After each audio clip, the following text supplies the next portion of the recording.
বিদেশি কোম্পানির কাছে টার্মিনাল ইজারা দেওয়ার সিদ্ধান্ত বাতিলের দাবিতে ফুঁসে উঠেছেন শ্রমিকরা। স্লোগানে উত্তাল চট্টগ্রাম বন্দর এলাকা।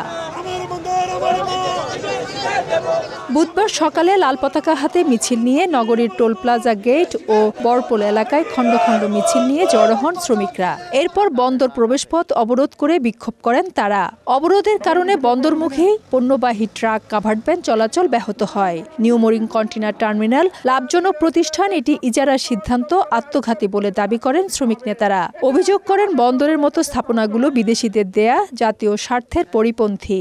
এখানে ৬,০০০-৭,০০০ কোটি টাকা আমরা ২ বছরে ইনকাম করতে পারছি। চট্টগ্রাম বন্দর ৩০ বছরের জন্য দিয়ে আপনি ৭,০০০ কোটি টাকা নিচ্ছেন, আমরা এবার চুপ করে বসে থাকবো? কোনো অবস্থাতে বিদেশিদেরকে দেওয়া যাবে না। যদি দেওয়া হয় বৃহত্তর কর্মসূচি হবে। আমাদের এই কঠোর কর্মসূচি দিতে বাধ্য হয়েছে এবং ধাপে ধাপে আন্দোলন আরও এগিয়ে যাবে।